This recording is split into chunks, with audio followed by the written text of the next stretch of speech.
When I choose pigments for my clients, I choose only the most beautiful shades. Shade is definitely an important characteristic of a pigment, but it is not the most important one. Since we are talking about the products that is applied into a human body, other characteristics have to play a big role in the selection. Before we start talking about the characteristics, we will first mention the 4 most important groups of people who give their opinion about the pigments. The first group are end users, that is consumers. Then we have professional artists, and after them doctors and scientists. While the end users are mostly interested in the shade of the pigment, artists choose pigments according to their price and technical characteristics such as drying of the pigment during the work, retention, shelf life, packaging and so on. Doctors and scientists are not interested in the shade or the price, and probably not in a single technical characteristic as well. They are interested in the composition and the allergic potential of all components. Unlike doctors, scientists perform tests and determine the long-term effect of pigments on the entire organism. Thanks to them, today we know that pigment is actually not only applied into skin, but it ends up in the bloodstream, lymph nodes, kidneys and liver too. From all this, we can conclude that no artist can say which pigment is the best one. Artists can only give their opinion on a small number of technical characteristics of a pigment. Can doctors or scientists say which pigment is the best? Definitely not. All opinions together are important in order to create the best pigment. However, since artists are only buyers of pigments, brands and factories usually fulfill only a small part of technical characteristics to be competitive on the market with a low price.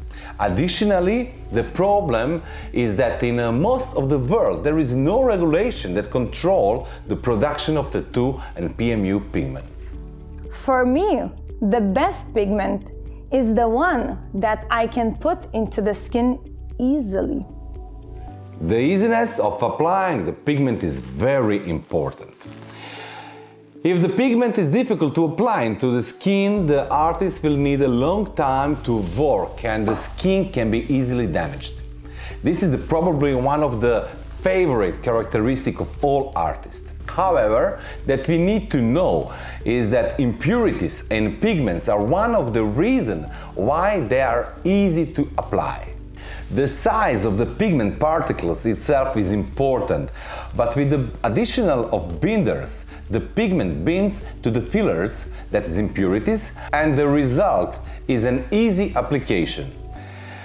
The needle and the application tool are also responsible for this characteristic of the pigment as well as the skin itself. Expensive and pure pigments will never win in this performance, but they will certainly win in other much more important performances.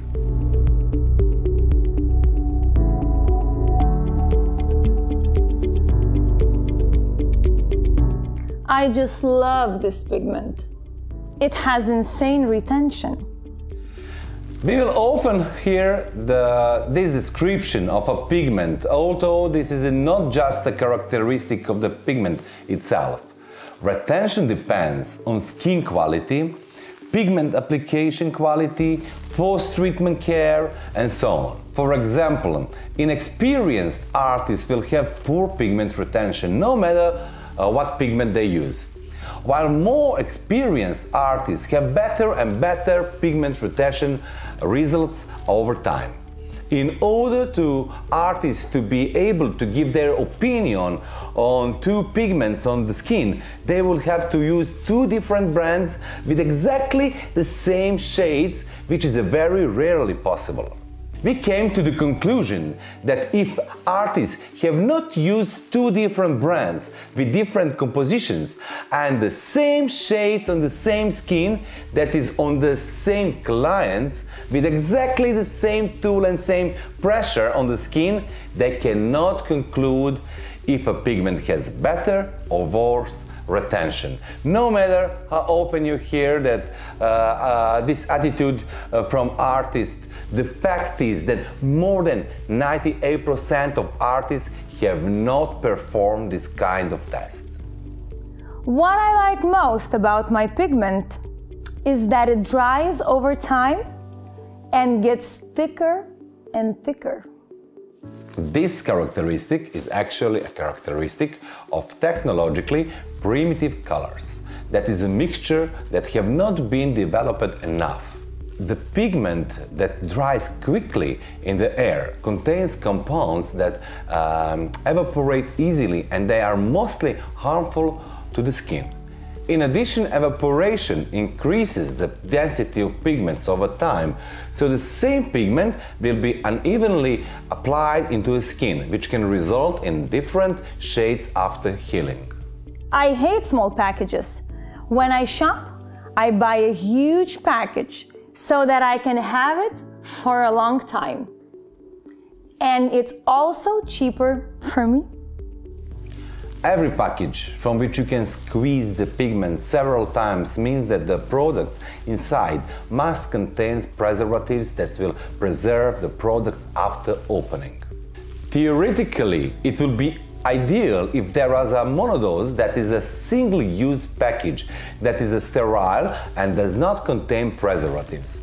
However, it is very difficult to determine the amount of pigment in a monodose, and it is made even more difficult because artists mix pigments to create new shades. Still, small packages means less contact with the packaging itself and, of course, a lower risk of pigment contamination. Smaller packaging provides safer pigments for the client. I've seen that many artists use this pigment and they are all super happy with it. As I have already explained, artists are not the only group of people who need to give their opinion about the pigment, because they can only describe the technical characteristics that are less important than the purity of the pigment and safety for use on clients. My wonderful pigment is made in the USA.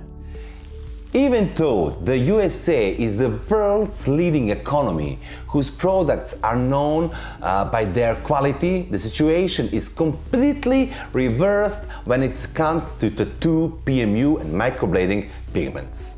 The USA has no regulation for these products, so it mainly produces pigments of the same quality that can be found in China. Made in USA pigments in test very often show a large amount of heavy metals and carcinogenic aromatic amines.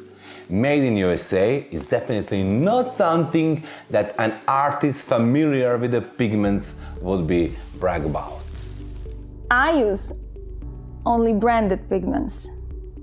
Each pigment factory has its own brand, but each brand does not have its own factory where pigments are produced. The number of brands on the market is huge and much larger than the number of factories. If a brand is produced in a factory under strictly controlled conditions, that is totally okay. However, a huge majority of brands buy large packages of the pigment from China and repackage them at home.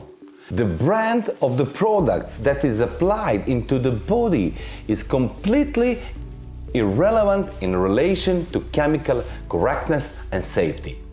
Pigments are not clothing, food or technology for the brand to play the vital role. My pigment lasts 5 years, so it's definitely of a high quality. The lifetime of pigments before and after opening are two different things. If you have a pigment that can last a long time after opening, you probably have a pigments that contains a large amount of preservatives, which are generally very harmful for the skin, but also for the entire organism. There is a small ball inside that can be heard when I shake the pigment. Oh my God!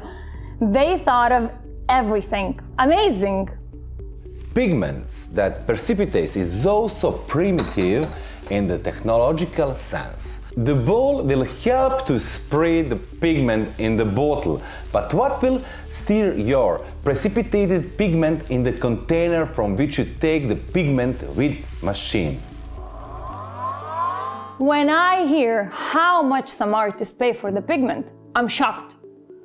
I can't help, but I think they are so stupid. I can tell you the secret where I buy my pigments: 5 times cheaper. Unlike fashion, where brand and the marketing make up the biggest part of the price, with the pigments, the production process and purity play the biggest role. It is similar to diamonds. Diamonds can be a part of the brand's jewelry, but their purity has nothing to do with the brand. The brand will not make them cleaner. The higher the purity, the more expensive the pigment. My pigment is made in accordance with all the regulation. I know, they told me, and I saw it on their website. If your brand claims that the product complies with a certain regulation, then we should pay attention to what exactly these claims refer to. Most of them say that the product is made from approved raw materials, but that is not important. During the production of the pigments, the creation of cancerogenic formaldehyde may happen, which, for example, were not present at all in the raw materials.